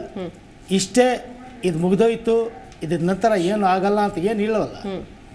ಇವಾಗ ಈಗ ಸದ್ಯಕ್ಕೆ ಕುಮಾರಸ್ವಾಮಿ ಅವ್ರ ನಾಲೆಡ್ಜಲ್ಲಿ ಇತ್ತೋ ಇಲ್ಲೋ ಗೊತ್ತಿಲ್ಲ, ಬಹುಶಃ ಇವಾಗ ಮಾತಾಡ್ಬೋದು. ಇವಾಗ ಏನೇನು ಕರ್ನಾಟಕಕ್ಕೆ ಅವರು ಮಾಡಬೇಕು ಈ ಲಾರ್ಜ್ ಸ್ಕೇಲ್ ಇಂಡಸ್ಟ್ರಿಯಲ್ಲಿ ಅದು ಮಾಡ್ತಾಯಿದ್ದಾರೆ. ಇವಾಗ ಸ್ಪೆಷಲ್ ಇದಕ್ಕೆ ಏನು ಬೇಕು ನೆಕ್ಸ್ಟ್ ಅವರು ಮಾಡೇ ಮಾಡ್ತಾರೆ. ಅಲ್ಲ, ಅವ್ರು ಮಾಡ್ತಾರೆ ಅಂತ ನಾವು ಸೈಲೆಂಟ್ ಆಗಿರೋದ? ಏನ್ ಮಾಡ್ತಾರೆ, ಹೆಂಗೆ, ಏನು ಮಾಡ್ತಾರೆ. ಇವಾಗ ಸಡನ್ ಆಗಿ ಸುಮ್ಮನೆ ಅವ್ರು ಇದಾರೆ ಅಂದ್ರೆ ಮುಗೀತು, ನಾವೇನು ಕೇಳೋ ಅವಶ್ಯಕತೆ ಇಲ್ಲ ಅನ್ನೋದೇನು ಇಲ್ವಲ್ಲ ಸರ್. ನಮ್ಮ ದುಡ್ಡಲ್ಲೇ ಅಲೋಕೇಶನ್ ಇದೆಲ್ಲ ಅಲ್ವಾ? ನಾವು ಹೈಯೆಸ್ಟ್ ಟ್ಯಾಕ್ಸ್ ಪೇಯರ್ಸ್ ಆಗಿದ್ದೀವಿ, GST ಕಲೆಕ್ಷನ್ ಅಲ್ಲಿ ಟಾಪ್ ಅಲ್ಲಿ ಇದ್ದೀವಿ. ಸೊ ಇಂತಹ ಸಂದರ್ಭದಲ್ಲಿ ಕರ್ನಾಟಕ ಕೇವಲ JDS ಮಿತ್ರ ಪಕ್ಷ ಅನ್ನೋ ಕಾರಣಕ್ಕಷ್ಟೇ ಅಲ್ಲ, ಸೊ ಕರ್ನಾಟಕದ ಜನತೆ ಕೂಡ ಅತಿ ಹೆಚ್ಚು ತೆರಿಗೆಯನ್ನ ಕಟ್ಟೋದ್ರಿಂದ ಸಹಜವಾಗಿ ಕರ್ನಾಟಕದ ಜನತೆ ಇರುತ್ತೆ ನಿರೀಕ್ಷೆ ಅಲ್ವಾ? ಸೊ ಹಂಗಾಗಿ ನಾವು ಹೆಚ್ಚು ದುಡ್ಡು ಕೊಟ್ಟರು ನಮಗೆ ಅಟ್ಲೀಸ್ಟ್ ಸಿಗಬೇಕಾದ ಸ್ಥಾನಮಾನ ಸಿಗಲಿಲ್ಲ, ಆಯ್ತಾ? ಕಡಿಮೆ ತೆರಿಗೆ ಕಟ್ಟುವಂತಹ ರಾಜ್ಯಗಳಿಗೆ ಹೌದು ಸ್ಪೆಷಲ್ ಒಂದು ಕೇರನ್ನು ತಗೊಳ್ಬೇಕು, ಅದ್ರ ಜೊತೆಗೆ ಈ ರಾಜ್ಯಗಳನ್ನು ಕೂಡ ಕಡೆಗಣಿಸಬಾರ್ದಲ್ವಾ? ಆ ನಿಟ್ಟಿನಲ್ಲಿ ನಾನು ಹೇಳ್ತಾ ಇದ್ದೀನಿ. ಹೇಳಿ. ಅದೇ ಮೇಡಮ್ ನಾನು ಹೇಳ್ತಾ ಇರೋದು. ಇವಾಗ ನೀವು ಹೇಳ್ತಾ ಇರೋ ಪ್ರಕಾರ ಆಂಧ್ರ, ಬಿಹಾರ್, ಸೊ ಕುರ್ಚಿ ಭದ್ರ, ಈ ಎರಡು ಬಗ್ಗೆ ಹೇಳ್ತಾ ಇದ್ದೀನಿ. ಪ್ರಧಾನಿ ನರೇಂದ್ರ ಮೋದಿ ಅವರು ಕುರ್ಚಿ ಭದ್ರ ಆಯ್ತು ಒಟ್ನಲ್ಲಿ, ಇಲ್ವಾ? ಅದು ಛಿದ್ರ ಆಯ್ತು ಅಷ್ಟೇ. ಚಿತ್ರ ಅಂದ್ರೆ ಅದೇ ಕರ್ನಾಟಕದಲ್ಲಿ ಕಾಂಗ್ರೆಸ್ ಬಂದ್ಮೇಲೆ ಚಿತ್ರ ಆಯ್ತು ಕರ್ನಾಟಕ. ಬೇಡ ಬಿಡಿ, ಅದ್ರ ಬಗ್ಗೆ ಇವಾಗ ಡಿಸ್ಕಷನ್ ಮಾಡಿದ್ದಾರೆ. ಬಜೆಟ್ ಬಗ್ಗೆ ರೂಟ್ ಬೇರೆ ಆಗ್ಬಿಡುತ್ತೆ, ಬೇಡ. ಇವಾಗ ಸದ್ಯಕ್ಕೆ ಆ ಎರಡು ಬಗ್ಗೆ ಹೇಳ್ತಾ ಇದ್ದೀರಿ. ಅಲ್ಲಿ ಸ್ಪೆಷಲ್ ಅನುದಾನ ಕೊಡ್ತಾ ಇದ್ದಾರೆ ಅಂದ್ರೆ ಇವಾಗ ನಮ್ಮ ಆಲ್ರೆಡಿ ವಿಜೇಂದ್ರ ಅವ್ರು ಹೇಳಿದ್ದಾರೆ ಕ್ಲಾರಿಫಿಕೇಶನ್. ಅಂದ್ರೆ ಆ ನಾಯಕರು ಅಷ್ಟು ಪ್ರಬಲವಾಗಿ ಮಂಡನೆ ಮಾಡಿದ್ದಾರೆ ಅಂದ್ರೆ ಯಾಕೆ ಕುಮಾರಸ್ವಾಮಿ ಅವರು ಕೂಡ ಕರ್ನಾಟಕದ ಮೇಲಿನ ಒಲವನ್ನ ಅಲ್ಲಿ ತೋರಿಸ್ಲಿಲ್ವಾ? ಸೊ ಅವರು ಕೂಡ ಒಬ್ಬ ಪ್ರಬಲ ನಾಯಕ, ಮೈತ್ರಿಯ ಒಂದು ಭಾಗ ಆಗಿದ್ದಾರೆ, ಅವರ ಕೊಡುಗೆ ಕೂಡ ಇದೆ. ಈ ನಿಟ್ಟಿನಲ್ಲಿ ನಾನು ಕೇಳ್ತಾ ಇದ್ದೀನಿ. ಇವಾಗ ಆ ಲೆಕ್ಕಕ್ಕೆ ಹೋದ್ರೆ JDS ಇಂದ ಬಂದಿರೋದು 2 ಸೀಟು, 9 ಸೀಟ್ಗಳಿದಾವಲ್ಲ ಮೇಡಮ್. ನೀವು ನಿಮ್ಮ ಎಷ್ಟು ಈಸಿಯಾಗಿ ಬಿಟ್ಕೊಟ್ರಿ. 2 ಸೀಟ್ ಬಂದ್ರು ಮೈಸೂರು ಭಾಗದಲ್ಲಿ ಬಿಜೆಪಿ ಜಯಬೇರಿ ಗಳಿಸೋದಕ್ಕೆ ಅತಿ ಮುಖ್ಯ ಕಾರಣ JDS. ಅದನ್ನ ನೀವು ಹಿಂಗ್ ಇಷ್ಟು ಈಸಿಯಾಗಿ ಬಿಟ್ಕೊಟ್ಬಿಟ್ರೆ ಹೆಂಗೆ ಸರ್? ಸೈಯದ್ ಸರ್ ಬಿಟ್ಕೊಡ್ತಾ ಇಲ್ಲ, ನಮ್ದು ಅಷ್ಟೇ 2 ಸೀಟ್ ಅಂದ್ಬಿಟ್ರೆ ಹೆಂಗೆ ನೀವು? ಇವ್ರು ಹೇಳ್ತಾರಲ್ಲ ಅವಾಗ ನಮ್ಮ ಕುಮಾರಸ್ವಾಮಿ ಅವ್ರ ಯೋಗ್ಯತೆ ಬಗ್ಗೆ ಮಾತಾಡ್ತಾ ಇರ್ತಾರ. ಅದಕ್ಕೆ ನಾ ಈ ಒಂದು ಉದಾಹರಣೆ ಹೇಳಿದೆ ಅಷ್ಟೇ. ಯಾಕಂದ್ರೆ ಇವ್ರು 9 ಜನ ಗ್ರಾಮಾಂತರದಲ್ಲಿ DK ಸುರೇಶ್ ಅವ್ರನ್ನ ಸೋಲಿಸಿದ ಕೀರ್ತಿ JDS ಗೆ ಸಲ್ಲಬೇಕು. ನಿನ್ನೆ ಆ ಬೆಟ್ಟ ಕುಸಿದಿರೋ ಜಾಗಕ್ಕೆ ಹೋಗಿದ್ದಕ್ಕೆ ಮಿಲಿಟರಿ ಕರ್ಕೊಂಡು ಬರಬೇಕಾಗಿತ್ತು ಅಂತ ಟೀಕೆ ಮಾಡಿದ್ದಾರೆ. ಅದು ಈಗ ಆಗಿದೆ. ಟೀಕೆಗಳು ಬಿಡಿ ಇರ್ಲಿ. ಸರ್. ಸದ್ಯಕ್ಕೆ ನಿಮ್ಮ ಇವಾಗ ಪಾತ್ರ ನಾನು ಅದೇ ಏನು? ಹೇಳ್ತಾ ಇದ್ದೀನಿ. ನಾನು ಅದೇ ಹೇಳ್ತಾ So, ಇದ್ದೀನಿ. ನಿಮ್ಮ ಅಂದ್ರೆ ಬಿಜೆಪಿ ಮೈತ್ರಿಯ ಒಂದು ಇದು ಸಕ್ಸಸ್ ಆಗೋದಕ್ಕೆ ಈ ಬಾರಿ ಅಂದ್ರೆ JDS ಕೂಡ ಅತಿ ಹೆಚ್ಚು 100%, ಬಿಜೆಪಿ 100%, ಸ್ಥಾನಗಳನ್ನ ಪಡೆದುಕೊಳ್ಳೋದಕ್ಕೆ ಬಿಜೆಪಿ ಪ್ರಬಲ ಪ್ರಮುಖ ಸ್ಥಾನವನ್ನ JDS ವಹಿಸಿದೆ. JDS ಇದ್ದಿದ್ರಿಂದ JDS ಮತಗಳು ಅದು 100% ಕ್ರೋಢೀಕರಣ ಆಗಿದ್ರಿಂದ ಕಾಂಗ್ರೆಸ್ ಅಷ್ಟು ಕಡಿಮೆ ಸೀಟ್ಗೆ ಅದರಲ್ಲಿ ಇಳಿಸೋದಕ್ಕೆ ಎರಡನೇ ಸಾಧ್ಯ ಮಾತೇ ಆಗಿದೆ, ಇಲ್ಲ. ಎಸ್ಪೆಷಲಿ ಹಳೆ ಮೈಸೂರು ಭಾಗದಲ್ಲಿ ಅನ್ನೋದು ಅದರಲ್ಲಿ ಎರಡನೇ ಮಾತೇ ಇಲ್ಲ. ಒಂದೇನಂದ್ರೆ ಇವಾಗ ಆಲ್ರೆಡಿ ಇರೋ ಪೋಸ್ಟ್ಗೆ ಇವಾಗ ಮತ್ತೆ ಕುಮಾರಸ್ವಾಮಿ ಅವರಿಗೆ ಕೊಟ್ಟಿದ್ದೇ ಹೆಚ್ಚು, ಅದನ್ನೇ ಕಣ್ಣಿಗೆ ಇಟ್ಕೊಂಡ್ಬಿಡೋಣ, ಮತ್ತೆ ಹೆಚ್ಚು ಕೇಳಿದ್ರೆ ಮತ್ತೆ ಅಲ್ಲಿ ಕಿತ್ಕೊಂಡ್ಬಿಡ್ತಾರೆ ಅನ್ನೋ ಭಯನ. ನ್ಯಾಷನಲ್ ಕಮಿಷನ್ ಅಲ್ಲೂ ಇವಾಗ ಸದಸ್ಯರಾಗಿ ಮಾಡಿದ್ದಾರೆ, ಇಲ್ಲ ಅಂತಿಲ್ಲ. ಈಗ ಅವ್ರ ಪಕ್ಕ ಕರ್ನಾಟಕ ಬೇಡಿಕೆಗಳು ಏನಿದಾವೋ ಅದು ಪಕ್ಕ ಮಾಡ್ತಾರೆ, ಫೈನ್. ಎಸ್, ವಿಜೇಂದ್ರ ಅವ್ರು ಅಂದ್ರೆ ಇಲ್ಲಿ ನಾನು ಹೇಳ್ದಂಗೆ ಈಗ ಜ್ವಲಂತ ಸಮಸ್ಯೆಗಳ ಕಡೆ ಅಷ್ಟಾಗಿ ಕಾನ್ಸಂಟ್ರೇಟ್, ಈಗ ಎಕಾನಮಿ ಇಂಪ್ರೂವ್ ಆಗಲೇಬೇಕು, ಕೈಗಾರಿಕೆಗಳ ಒಂದು ಉನ್ನತೀಕರಣ ಆಗಬೇಕು. MSME ಬಹಳ ತೊಂದರೆಯಲ್ಲಿದೆ. MSMEಗಳು ಯಾಕಂದ್ರೆ ಕೋವಿಡ್ ನಂತರದಲ್ಲಿ ಇನ್ನೂ ಕೂಡ ಚೇತರಿಸ್ಕೊಳ್ಳೋದಕ್ಕೆ ಆಗ್ತಾ ಇಲ್ಲ. ಸ್ಮಾಲ್ ಸ್ಕೇಲ್ ಇಂಡಸ್ಟ್ರೀಸ್ ಆಗಿರ್ಬೋದು, ಮೀಡಿಯಂ ಸ್ಕೇಲ್ ಹೌದು, ಅದೆಲ್ಲ ಒತ್ತು ಕೊಟ್ಟಿರೋದು ಕೂಡ ಬಹಳ ಒಂದು ಒಳ್ಳೆಯ ವಿಚಾರ, ಸ್ವಾಗತಾರ್ಹ. ಅಟ್ ದ ಸೇಮ್ ಟೈಮ್ ಬಡವರ ಬಗ್ಗೆ ಆಯ್ತಾ, ಮಧ್ಯಮ ಲೋವರ್ ಮಿಡಲ್ ಕ್ಲಾಸ್ ಫ್ಯಾಮಿಲಿ ಅಂತೀವಿ ಅಂಥವ್ರ ಬಗ್ಗೆ, ಅಥವಾ ಬೆಲೆ ಏರಿಕೆ ಬಗ್ಗೆ, ಹಣದುಬ್ಬರದ ಬಗ್ಗೆ ಈ ನಿಟ್ಟಿನಲ್ಲಿ ಏನೋ ಅಂಶಗಳು ಕೊರತೆ ಆಯ್ತಾ ಅಂತ ಏನು ಹೇಳ್ತೀರಿ ಇದಕ್ಕೆ? ಈಗ ನೋಡಿ, ಒಂದು ನೀವು ಬಡವರ ಬಗ್ಗೆ ಕೇಳ್ತಾ ಇದ್ದೀರಾ. ಸೊ ಈಗ ಬಡವರ ಬಗ್ಗೆ ವಿಚಾರ ಮಾಡೋದಾದರೆ 1 ಕೋಟಿ ಆವಾಸ್ ಯೋಜನೆ ಮನೆಗಳು ಕೊಟ್ಟಿದೆ ಬಡವರಿಗೆ, ಕಂಟಿನ್ಯೂ ಮಾಡಿದೆ. ಮತ್ತೆ ಹೋದ ವರ್ಷನೂ ಕೊಟ್ಟಿದ್ದು, ಮತ್ತು ಈ ವರ್ಷನೂ ಕಂಟಿನ್ಯೂ ಮಾಡಿದೆ. ನೆಕ್ಸ್ಟು 80 ಕೋಟಿ ಬಡವರಿಗೆ ಉಚಿತ ಅಕ್ಕಿ ಕೊಡ್ತಾ ಇದೆ, ಅದು ಕಂಟಿನ್ಯೂ ಮಾಡಿದೆ. ಮಿಡಲ್ ಕ್ಲಾಸ್ ಅವ್ರ ವಿಚಾರ ಬರ್ತೀರ. ಮಿಡಲ್ ಕ್ಲಾಸಲ್ಲಿ ಈ ನಿಮಗೆ ಒಂದು ಅವರ ಮಕ್ಕಳ ಒಂದು ವಿದ್ಯಾಭ್ಯಾಸಕ್ಕಾಗಿರ್ಬೋದು, ಬಡವರ ಮತ್ತು ಮಿಡಲ್ ಕ್ಲಾಸ್ ಅವರ ಮಕ್ಕಳ ವಿದ್ಯಾಭ್ಯಾಸಕ್ಕೆ ಅದಕ್ಕೆ ಆದಂಥ ಎಲ್ಲ ಒಂದು ಸಪೋರ್ಟ್ ಮಾಡ್ತಾ ಇದೆ. ಅದ್ರ ಮುಂದುವರೆದ ಭಾಗವಾಗಿ MSMEಗೆ ತುಂಬ ಒತ್ತು ಕೊಡ್ತಾ ಇದ್ದೀವಿ. MSMEಗೆ ಯಾಕೆ ಒತ್ತು ಕೊಡ್ತಾ ಇದ್ದೀವಿ, ಸ್ಟಾರ್ಟಪ್ಗಳಿಗೆ ಯಾಕೆ ಒತ್ತು ಕೊಡ್ತಾ ಇದ್ದೀವಿ ಅಂತ ಎಲ್ಲ ಒಂದು ಗಮನಿಸಿದರೆ ಇದು ದೇಶದ ಭವಿಷ್ಯದ ಪ್ರಶ್ನೆ ಆಗ್ತದೆ. ಸೊ ದೇಶದ ಭವಿಷ್ಯದ ದೃಷ್ಟಿಯಿಂದ ಹೆಚ್ಚು ಇದಕ್ಕೆ ಒಂದು ಗಮನಾರ್ಹ ಒಂದು ವಿಕಸಿತ ಭಾರತ 2047ಕ್ಕೆ ಒಂದು ವಿಕಸಿತ ಭಾರತ ಆಗಬೇಕು ಅನ್ನೋದೊಂದು ಗುರಿ ಇದೆ. ನರೇಂದ್ರ ಮೋದಿ ಅವರು ಏನೋ ಒಂದು ಗುರಿ ಇದೆ, ಅದು ಒಂದು ಸಾಧನೆ ಮಾಡೋದಿದೆ. ಅದಕ್ಕೋಸ್ಕರ ಈ ಒಂದು ಹೆಚ್ಚು ಒತ್ತು ಆ ಕಡೆ ಕೊಡ್ತಾ ಇದೆ. ಇದ್ರ ಜೊತೆಗೆ ನೀವು ಇನ್ನೊಂದು ನೋಡ್ಕೋಬೇಕಾಗ್ತದೆ. 2014 ಏನು ಕಾಂಗ್ರೆಸ್ ಲಾಸ್ಟು ನಮ್ಮ ದೇಶದಲ್ಲಿ ಆಳದಂಥದ್ದು, ಅವತ್ತಿನ ಒಂದು ಬಜೆಟ್ ಗಾತ್ರ 15 ಲಕ್ಷ ಕೋಟಿ ಇತ್ತು. ಇವತ್ತಿನ ಬಜೆಟ್ ಗಾತ್ರ ನಾವು ಹೆಮ್ಮೆಯಿಂದ ಹೇಳ್ತೇನೆ 48 ಲಕ್ಷ ಕೋಟಿ. ಅಂದರೆ ಎಲ್ಲಿಂದ ಎಷ್ಟು ಪಟ್ಟು ಹೆಚ್ಚಾಗಿದೆ ಅಂದರೆ ಈ ಬಜೆಟ್ ಎಲ್ಲ 48 ಲಕ್ಷ ಕೋಟಿ ಏನು ಯಾರೋ ಮನೆಗೆ ತೊಗೊಂಡೋಗೋದಲ್ಲ, ಎಲ್ಲ ಜನರ ದೇಶದಲ್ಲಿರುವಂಥ ಜನರಿಗೆ ವಿನಿಯೋಗ ಮಾಡ್ತಿರುವಂಥ ಒಂದು ಬಜೆಟ್ ಇದು. ಸೊ ಹಂಗಾಗಿ ಎಷ್ಟು ನಾಯಕರ ಮನೆಗೆ ಹೋಗುತ್ತೋ ಗೊತ್ತಿಲ್ಲ, ಅದು ನಾವಂತೂ ಕಳಿಸ್ಕೊಡ್ತೇವೆ. ನಾನು ನಿಮ್ಗೆ ಒಂದು ಕ್ಲಾರಿಟಿ ಕೊಡ್ತೇನೆ. ರಾಜೀವ್ ಗಾಂಧಿ ಮನೆಯಿಂದ ತಂದಿಲ್ಲ ಅಲ್ಲ, ನಾವು ಮನೆಯಿಂದ ತಂದಿವಿ ಅಂತ ನಾವು ಹೇಳ್ತಾ ಇಲ್ಲ, ದಯವಿಟ್ಟು ಇದು ಮಾಡ್ಬೇಡಿ. ನಾನು ಅದನ್ನ ಹೇಳ್ತಾ ಇದ್ದೀನಿ, ಜನದ ಆಸ್ತಿನ 48 ಲಕ್ಷ ಕೋಟಿ ಏನಿದೆ ಈ ಜನರಿಗೋಸ್ಕರ ವಿನಿಯೋಗ ಆಗ್ತಾ ಇದೆ. ಇದ್ರ ಮುಂದುವರೆದ ಭಾಗವಾಗಿ ನೀವು ಹೇಳ್ತಾ ಇದ್ರಿ ಯಾರ ಮನೆಗೆ ಹೋಗೋದಿಲ್ಲ ಅಂತ ಹೇಳಿ. ಯಾಕಂದ್ರೆ ನಾನು ರಾಜೀವ್ ಗಾಂಧಿ ಅವರು ಒಂದು ನೆನಪಾಗ್ತಾರೆ, ಅದಕ್ಕೋಸ್ಕರ ಅದೊಂದು ಪಾಯಿಂಟ್ ಹೇಳ್ತಾನೆ ಅಷ್ಟೇ. ನಾನು ರಾಜಕೀಯ ಮಾಡ್ಲಿಕ್ಕೆ ಇಷ್ಟ ಇಲ್ಲ. ಅವ್ರೊಂದು ಹೇಳ್ತಾ ಇದ್ರು 100 ರೂಪಾಯಿ ನಾವು ಕೊಟ್ಟರೆ 15 ರೂಪಾಯಿ ಮಾತ್ರ ಜನಕ್ಕೆ ತಲುಪ್ತಾ ಇತ್ತು ಅಂತ ಹೇಳಿ. ಬಟ್ ನಾವು ಹೆಮ್ಮೆಯಿಂದ ಹೇಳ್ತೇವೆ 100 ರೂಪಾಯಿ ನಾವು ಕೊಟ್ಟರೆ ಖಂಡಿತ 100 ರೂಪಾಯಿನೇ ಆ ಒಂದು ಫಲಾನುಭವಿಗಳಿದ್ರೆ ಅವ್ರಿಗೆ ತಲುಪುತ್ತೆ ಅಂತ ನಾನು ಹೆಮ್ಮೆಯಿಂದ ಹೇಳ್ತೇನೆ ಅದನ್ನ ವಿಚಾರನ. Okay fine. ದರ್ಶನ್ ಅವರು ಅಂದ್ರೆ ನೀವು ಹೇಳ್ತಾ ಇದ್ರಿ ಪ್ರತಿ ಬಾರಿ ಬಜೆಟ್ನಲ್ಲಿ ಕೃಷಿ ಅನ್ನೋದು ಲೆಕ್ಕಕ್ಕೆ ಇಲ್ಲ ಕೇಂದ್ರಕ್ಕೆ, ಅದರಲ್ಲೂ ಬಿಜೆಪಿಗೆ ಕೃಷಿ ಕ್ಷೇತ್ರವನ್ನು ಕಡನೆ ಮಾಡ್ತಾರೆ ಅಂತ. ಬಟ್ ವಿಶೇಷವಾಗಿ ಒಂದಷ್ಟು ಸೌಲಭ್ಯಗಳನ್ನು ಈ ಬಾರಿ ಕೃಷಿ ಕ್ಷೇತ್ರಕ್ಕೆ ಅಂತಾನೆ ಕೊಟ್ಟಿದ್ದಾರೆ. ಇದಕ್ಕೇನು ಹೇಳ್ತಾರೆ? ಕೃಷಿ ಕ್ಷೇತ್ರಕ್ಕೆ ಅವ್ರು ಘೋಷಣೆ ಮಾಡಬೇಕಾಗಿದ್ದು MSP ಭಾಳ ಮುಖ್ಯವಾಗಿ. ಮತ್ತು ಇವತ್ತು ಫರ್ಟಿಲೈಸರ್ ರೇಟ್ ಏನಿದೆ 600ರಿಂದ 1400 ರೂಪಾಯಿಗೆ ಹೋಗಿ ಮುಟ್ಟಿದೆ. ಕೃಷಿ ಉಪಕರಣಗಳ ಮೇಲೆ ಇರ್ತಕ್ಕಂಥ GSTನ ತೆಗಿರಿ ಅಂತ ನಾವು ಬಡ್ಕೊಂಡ್ರು, ಅದನ್ನೂ ಇವರು ಕೇಳ್ತಾ ಇಲ್ಲ. ಮತ್ತು ಉದ್ಯೋಗದ ಬಗ್ಗೆ ಅವಾಗಿಂದ ಹೇಳ್ತಾ ಇದ್ದಾರೆ. ನರೇಂದ್ರ ಮೋದಿ 14ರಲ್ಲಿ ಹೇಳಿದ್ದು ವರ್ಷಕ್ಕೆ 2 ಕೋಟಿ ಉದ್ಯೋಗ ಅಂದರೆ 20 ಕೋಟಿ ಉದ್ಯೋಗ ಆಗಬೇಕಿತ್ತಲ್ಲ. ಎಲ್ಲೋಯ್ತು ಉದ್ಯೋಗಗಳು? ಎಲ್ಲೋಯ್ತು? ಈಗ ನಾವು 30 ಲಕ್ಷ ಉದ್ಯೋಗವನ್ನು ಸೃಷ್ಟಿ ಮಾಡ್ತೀವಿ ಅಂತ ಇವಾಗ ಹೇಳ್ತಾರೆ. ರಾಯಚೂರಿಗೆ ಒಂದು IIT ಕೊಡ್ತೀವಿ ಅಂತ ಹೇಳಿದ್ರು, ಮೈಸೂರಿಗೆ ಅಥವಾ ಹಾಸನಕ್ಕೆ ರಾಯಚೂರಿಗೆ ಏಮ್ಸು, ಮೈಸೂರಿಗೆ ಅಥವಾ ಹಾಸನಕ್ಕೆ IIT ಕೊಡ್ತೀವಿ ಅಂತಂದಿದ್ರು.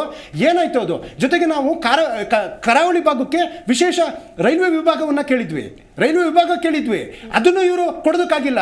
ನಮ್ಮ ಮೆಟ್ರೋ ಯೋಜನೆ 3ನೇ ಹಂತಕ್ಕೆ 15,000 ಕೋಟಿಯ 15,000 ಕೋಟಿ 611 ಕೋಟಿ ಕೊಡಿ ಅಂತ ನಾವು ಕೇಳಿದ್ವಿ. ಅದು ಮೆನ್ಷನ್ ಆಗಿಲ್ಲ. ಕಲ್ಯಾಣ ಕರ್ನಾಟಕಕ್ಕೆ ವಿಶೇಷ ಪ್ಯಾಕೇಜ್ 3,000 ಕೋಟಿ ಕೊಡಿ ಅಂತ ಕೇಳಿದ್ವಿ, ಅದು ಇಲ್ಲ. ಬ್ಯಾಂಗ್ಳೂರು ತ್ಯಾಜ್ಯ ವಿಲೇವಾರಿಗೆ ಇವರು ಸ್ವಚ್ಛ ಭಾರತ್ ಅಭಿಯಾನದ ಅಡಿಯಲ್ಲಿ 30% ಅನುದಾನದಲ್ಲಿ 900 ಕೋಟಿ ರೂಪಾಯಿ ಹಣ ಕೊಡಿ ಎಂದಿದ್ವಿ. ಈ ಯೋಜನೆ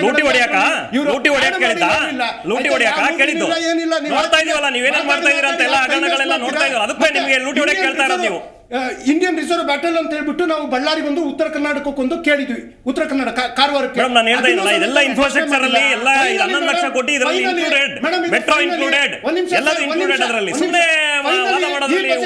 ಮೇಡಮ್, ಯಾವ ರೀತಿ ಬುಲೆಟ್ ಟ್ರೈನ್ ಈ ದೇಶದ ಎಲ್ಲ ಕಡೆ ಓಡಿಸ್ತಾ ಇದಾರಲ್ಲ, ಅದೇ ರೀತಿ ಬುಲೆಟ್ ಟ್ರೈನ್ ನ ಬಜೆಟ್ ಆಗಿದೆ. ಈ ದೇಶದ ಜನರಲ್ಲಿ ಮಧ್ಯಮ ವರ್ಗದವರಾಗ್ಲಿ, ಕೃಷಿಕರಾಗ್ಲಿ, ಯುವಕರಿಗಾಗ್ಲಿ, ಮಹಿಳೆಯರಿಗಾಗ್ಲಿ ಇವರ ಯೋಜನೆಗಳೆಲ್ಲ 3 ಲಕ್ಷ ಕೋಟಿ ಕೊಟ್ಟಿದೆ ಮಹಿಳೆಯರಿಗೆ. ಇನ್ನೇನು ಕೊಡಬೇಕು? ಕೋವಿಡ್ ಟೈಮ್ ಏನು ಕೊಟ್ಟೇ ಇಲ್ಲ ಅಂತಾರೆ. ಕೊಡೋ 2,000 ಕೊಡೋ ಯೋಗ್ಯತೆ ಇಲ್ಲ ಹೆಣ್ಮಕ್ಳಿಗೆ. 3 ಲಕ್ಷ ಕೋಟಿ ಕೊಟ್ಟೆ, ಅದ್ರ ಬಗ್ಗೆ ಮಾತಾಡೋದಿಲ್ಲ ಇವರು. ಒಂದು ನಿಮಿಷ, ಮನೆ ಬಾಗಿಲಿಗೇನೋ ದುಡ್ಡಂತೆ 20,000 3 ಲಕ್ಷ ಕೋಟಿ ಮಹಿಳಾ ಕಲ್ಯಾಣಕ್ಕೆ ವಿನಿಯೋಗ ಮಾಡ್ತಾ ಇರಿ ಬಾರಿ. ಅದನ್ನು PM ಕೇರ್ ಮಾಡ್ಕೊಂಡಿದ್ರು, ಅದ್ ಯಾವ ದುಡ್ಡು ಎಲ್ಲಿಗೆ ಹೋಗಿ ಇಟ್ಕೊಂಡ್ರು ಅದು ಗೊತ್ತಿಲ್ಲ. ಜನರಿಂದ ಹೊಡೆದ್ರು. ಆಧಾರ್ ಪ್ಯಾನ್ ಲವ್ ಸ್ಟೋರಿ, ಆಧಾರ್ಗೂ ಪ್ಯಾನ್ಗೂ ಲಿಂಕ್ ಅಂತೆ, 1,000 ರೂಪಾಯಿ ದುಡ್ಡು ಕೊಡ್ಬೇಕಂತ. ಅದಕ್ಕೆ 300 ಕೋಟಿ ಅಲ್ವಾ? ಧೀರಜ್ ಸಾವು ಮನೆಗೆ 300 ಕೋಟಿ ಆರ್ಚೆ ಕಾರ್ಡ್ ಸಿಕ್ಕಿದೆ ಯಾಕೆ? ರಾಹುಲ್ ಗಾಂಧಿ ಆಪ್ತನ ಮನೆಯಲ್ಲಿ 300 ಕೋಟಿ ಆರ್ಚೆ ಸಿಕ್ಕಿದೆ ಯಾಕೆ? ಇದೇ ಕಾರಣಕ್ಕೆ ಈ ರಿಫಾರ್ಮ್ಸ್ ತಂದಿರೋದಕ್ಕೆ ಸಿಕ್ಕಿದೆ 300 ಕೋಟಿ. ನಮಗೆ ಇವುದು ವಿಕ್ಸಿಂದು ಶೀತದ್ದು ಭಾರತ ಬೇಕಾಗಿಲ್ಲ. ನಮಗೆ 2014 ಹಳೆ ಭಾರತ ನೋಡಿ ಅವರು ತಿಳ್ಕೋಬೇಕು. ವಿಕಸಿತ ಭಾರತ ಬೇಕು ಅವ್ರಿಗೆ. ಭಾರತ ಬೇಕಿಲ್ಲ ಅವರಿಗೆ. ಭಾರತ ಬೇಕಿಲ್ಲ ಅವರಿಗೆ. ಕಾಂಗ್ರೆಸ್ ಅವರಿಗೆ ಭಾರತ ಬೇಕಿಲ್ಲ, ಹಿಂದೂಗಳು ಬೇಕಿಲ್ಲ ಅವರಿಗೆ. ಗ್ಯಾಸ್ ರೇಟು ಕಮ್ಮಿ ಇತ್ತು, ಉದ್ಯೋಗನೂ ಸಿಗ್ತಾ ಇತ್ತು, ಸಾಮಾನ್ಯ ಮಿಡಲ್ ಕ್ಲಾಸ್ ಎಲ್ಲರ ಭವಿಷ್ಯವು ಚೆನ್ನಾಗಿ ರೂಪುಗೊಂಡಿತ್ತು. ಇವರ ಇವತ್ತಿನ ಬಜೆಟ್ ಅನ್ನ ನಂಬ್ಕೊಂಡ್ರೆ ಕನ್ನಡಿಗರಿಗೆ ಮಲತಾಯಿ ದೋಳ್ಳೆಯನ್ನ ಮಾಡಿ ನಾಡದ್ರೋಹಿಗಳಾಗಿದ್ದಾರೆ. ಕನ್ನಡಕ್ಕೊಂದೇ ಒಂದು ಯೋಜನೆ ಕೊಡ್ತೇನೆ. ನಾಡದ್ರೋಹಿಗಳು ಯಾರು ಅಂತ ಕರ್ನಾಟಕ ಜನತೆ ಗೊತ್ತಿದೆ. ಮೊನ್ನೆ ಹೇಳಿದ್ರಲ್ಲ ಕರ್ನಾಟಕ ರಿಸರ್ವೇಶನ್ ತರ್ತೀವಿ ಅಂತ ಹೇಳ್ಬಿಟ್ಟು ಕನ್ನಡದವರಿಗೆ ಡಿಲೀಟ್ ಮಾಡಿದ್ರಲ್ಲ, ಬಿಟ್ಟು ನಾಚಿಕೆ ಆಗಲ್ವಾ ನಿಮಗೆ? ಗೆಲ್ಸಿಲ್ವಾ? ನಾಚಿಕೆ ಆಗಬೇಕು ನಿಮಗೆ. ಡಿಲೀಟ್ ಮಾಡ್ತೀರಾ? ಮೋದಿ ಭಯ ಪಡ್ಕೊಂಡು ಸರ್ಕಾರ ನಡೆಸ್ತಾ ಇದ್ದಾರೆ. ಆ ಕಡೆ ನಾಯ್ಡು, ಈ ಕಡೆ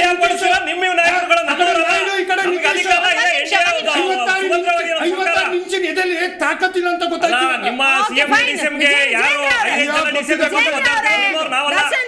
ವಿಜೇಂದ್ರ ಅವರು ಓಕೆ. ಸೈಯದ್ ಅವರು, ಪಿ ಚಿದಂಬರಂ ಒಂದು ಸ್ಟೇಟ್ಮೆಂಟ್ ಕೊಟ್ಟಿದ್ದಾರೆ. ಇದು ಕಾಂಗ್ರೆಸ್ ಪಕ್ಷದ ಪ್ರಣಾಳಿಕೆ ಕೇಂದ್ರದ ಬಜೆಟ್ ಅನ್ನುವಂತ ಒಂದು ಡೈರೆಕ್ಟ್ ಸ್ಟೇಟ್ಮೆಂಟ್ ಅನ್ನ ಕೊಟ್ಟಿದ್ದಾರೆ. ಏನ್ ಹೇಳ್ತೀರಿ ಇದಕ್ಕೆ?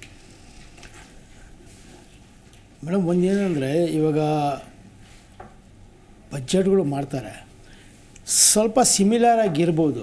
ಇನ್ನೊಂದು, ಇವಾಗ ಅವ್ರ ಬಜೆಟ್ಟೇ ಅಂದ್ಕೊಳ್ಳಿ, ಒಳ್ಳೆ ಬಜೆಟ್ ಏನಾದರೂ ಕಾಪಿ ಮಾಡ್ಕೊಂಡು ಕೊಡೋದು ಏನಾದರೂ ತಪ್ಪಾಗಿದೆಯಾ?